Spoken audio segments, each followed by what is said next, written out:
Welcome to City Issues, a series of discussions with Mayor Randy McClement and key city staff designed to provide useful information on a variety of city topics and answer some common questions. I'm Nikki Bamonti, and this is City Issues.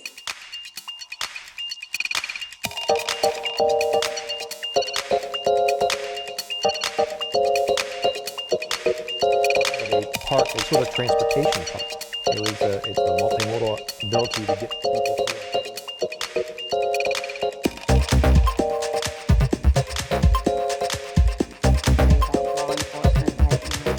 Can you talk a little bit about what you're doing in Frederick?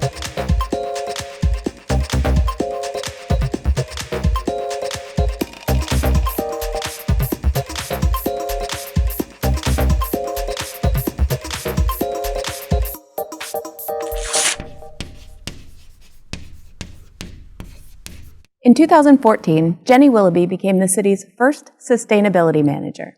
She's tasked with providing guidance on projects to ensure the city is conscious to maintain balance between the economic, social, and ecological needs of the community for today and for future generations. Sustainable projects help provide better transportation, buildings, neighborhoods, parks, and healthy places to work and live. Jenny works with all departments and with the public for holistic project management.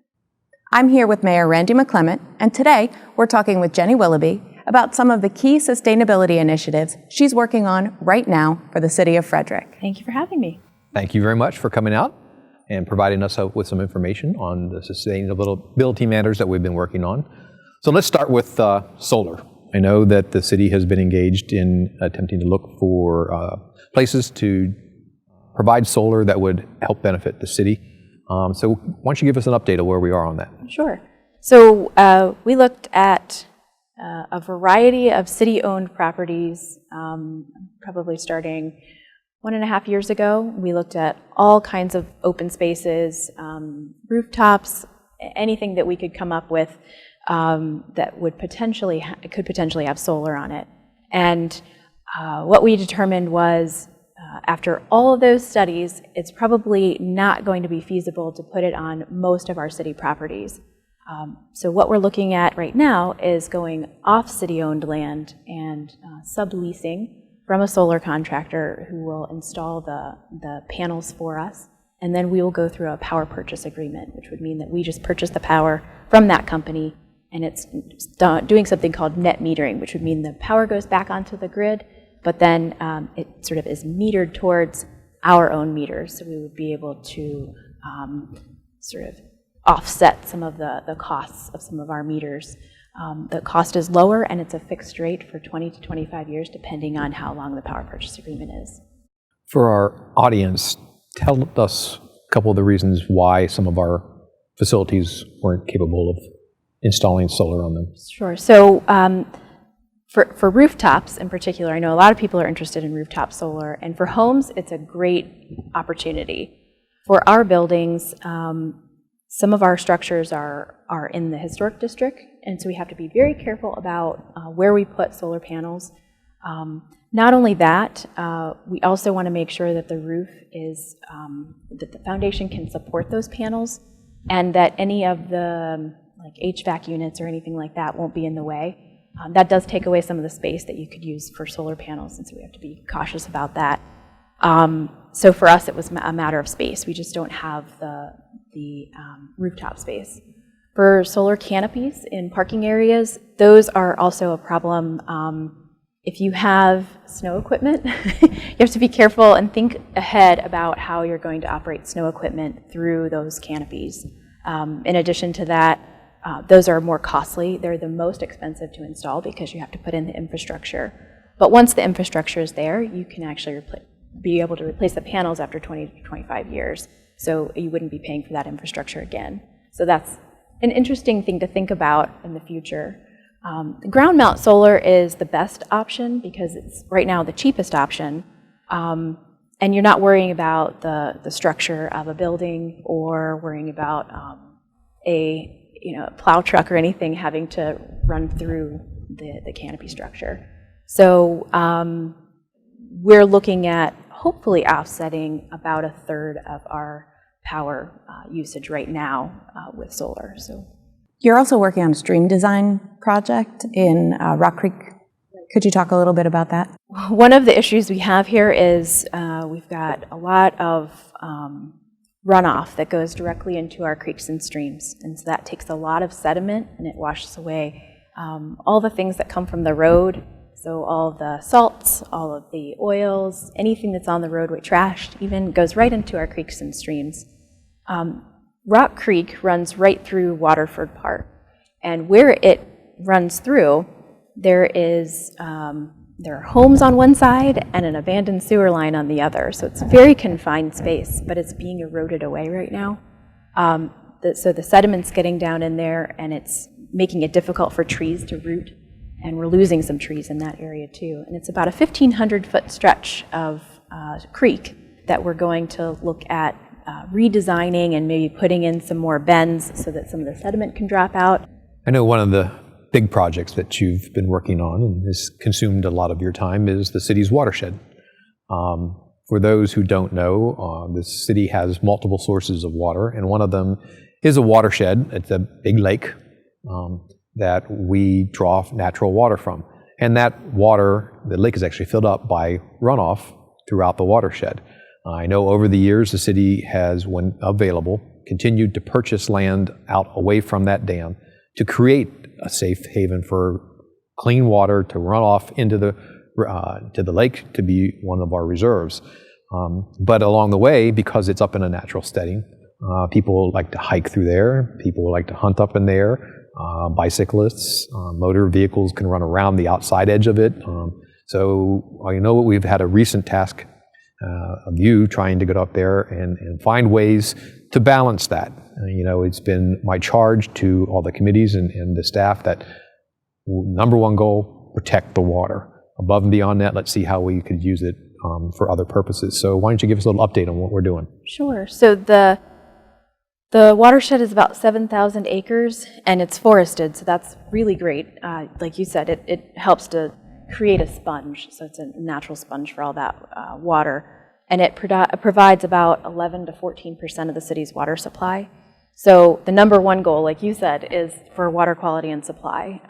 The recreational component is secondary to that.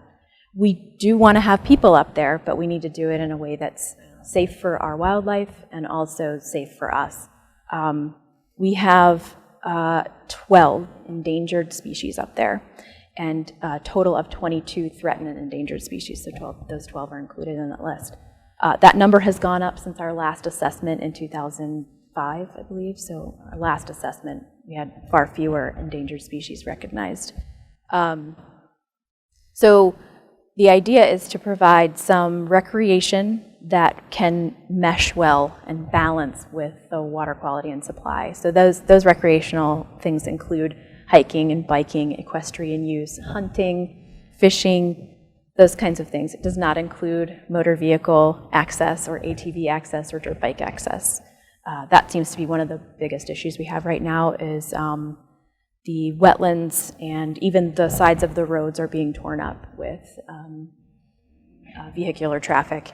And so we're really trying to keep an eye on that. We're trying to protect those wetlands as best we can with whatever means we are able to find at the time. And our partners at Department of Natural Resources have been really helpful with us, both in enforcement as well as coming up with new ideas to help us sort of direct that flow of traffic. You mentioned some of the activities that are going on up at the watershed.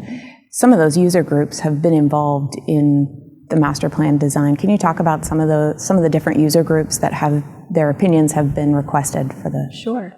So I don't remember if it was in 2014, fall of 2014, I think, was when the Watershed Ad Hoc Committee was created.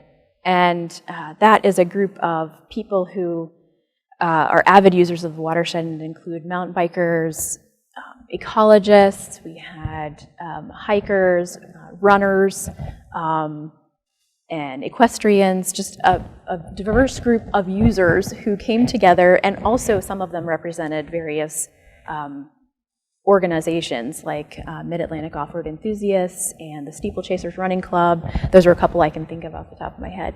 So it was sort of this group effort to come up with a way to first assess the trails that we had up there and determine which ones were and were not being used. And so that group actually came up with an assessment tool.